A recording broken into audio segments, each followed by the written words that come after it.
Hi hello ಎಲ್ರಿಗೂ welcome back to my channel. ಇದೆ first time ನನ್ನ ಚಾನಲ್ ನೋಡ್ತಾ ಇದ್ದರೆ ಪ್ಲೀಸ್ ಸಬ್ಸ್ಕ್ರೈಬ್ ಮಾಡಿ, ಹಾಗೆ ಬೆಲ್ ಬಟನ್ನ ಕ್ಲಿಕ್ ಮಾಡಿ. ಪವಿತ್ರ ಬಂಧನ ಸೀರಿಯಲಲ್ಲಿ ಏನಾಗ್ತಿದೆ ಅಂತ ನೋಡೋದಾದರೆ, ತಾತನ ಶೂನ ಕ್ಲೀನ್ ಮಾಡೋಕ್ಕಂತ ಹಚ್ಚಿರ್ತಾರೆ. ಹಾಗಾಗಿ ಬಂದಿರೋಂಥ ಪಾರ್ಟಿಯಲ್ಲಿ ಜನರು ಹಾಗೆ ಗೇಲಿ ಕೂಡ ಮಾಡ್ತಾ ಇರ್ತಾರೆ. ಅದಕ್ಕೆ ಸಪೋರ್ಟಾಗಿ ನಿಂತ್ಕೊಂಡಿರ್ತಾನೆ ಅವ್ರ ಚಿಕ್ಕಪ್ಪ ಕೂಡ. ಅದಕ್ಕೆ ಸಪೋರ್ಟಾಗಿ ಮಾಡಿ ಕ್ಲೀನ್ ಮಾಡಿಸ್ಕೊಳ್ಳಿ ಅಂತೇಳಿ ಮತ್ತೊಂದಿಟ್ಟು ಸಪೋರ್ಟ್ ಮಾಡ್ತಾ ಇರ್ತಾನೆ. ಇಲ್ಲಿ ನೋಡಿದರೆ ಪವಿತ್ರ ಮತ್ತು ದೇವ್ ಕೇಕನ್ನು ಕಟ್ ಮಾಡಿಬಿಟ್ಟು ಎಲ್ಲಿ ಹೋದರು ಪಾಪ ಪವಿತ್ರ ತವ್ರ ಮನೆಯವರು ಅಂತ ಹೇಳಿಬಿಟ್ಟು ಹುಡುಕಾಡ್ತಾ ಇರ್ತಾನೆ. ಎಲ್ಲೂ ಕೂಡ ಕಾಣಿಸ್ತಾನೆ ಇರಲ್ಲ ಅವರು.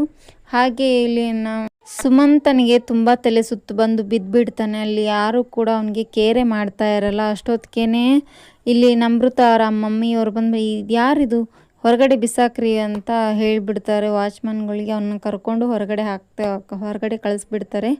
ಹಾಗೆ ಮತ್ತೆ ದೇವ್ ಬರ್ತಾನೆ. ದೇವ್ ಬಂದ ತಕ್ಷಣ ಅವನು ಶಿವು ಎಲ್ಲ ಕ್ಲೀನ್ ಮಾಡ್ತಾ ಇರ್ತಾನೆ. ಪುಟ್ಟ ತಾತ ಪವಿತ್ರ ಅವ್ರ ತಾತ ಕ್ಲೀನ್ ಮಾಡ್ತಾ ಇರೋದನ್ನು ನೋಡಿ ತುಂಬ ಅಂದರೆ ತುಂಬಾ ಕೋಪ ಬಂದುಬಿಡುತ್ತೆ. ಜಾಡ್ಸಿ ಒದ್ಬಿಡ್ತಾನೆ ಅವ್ನು ಬಂದಿರೋ ಗೆಸ್ಟ್ಗೆ.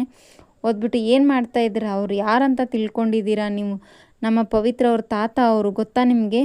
ಅವ್ರ ಕೈಲಿ ಈ ಥರ ಕೆಲಸ ಮಾಡೋಕ್ಕೆ ನಿಮಗೆ ಅಸಹ್ಯ ಅನಿಸಲ್ವಾ ಅಂತ ಕೇಳ್ತಾ ಇರ್ತಾನೆ. ಹಾಗೆ ಏನು ಹೇಳ್ತಾ ಇದ್ದೀರಾ ಇವರಾ ಅಂತ ಕೇಳ್ತಾ ಇರ್ತಾರೆ ಬೇಕಂತಾನೆ. ಹೌದು, ನನ್ನ ಹೆಂಡತಿಯ ತಾತ ಅವರು ಗೊತ್ತಾ ನಿಮಗೆ ಅಂತ ಹೇಳ್ತಾ ಇರ್ತಾನೆ. ಇದೇ ಥರ ವೀಡಿಯೋಸ್ ಬೇಕಾಗಿದ್ದರೆ ಕಮೆಂಟ್ ಬಾಕ್ಸಲ್ಲಿ ಕಮೆಂಟ್ ಮಾಡಿ. Thank you for watching. Keep support. Thank you.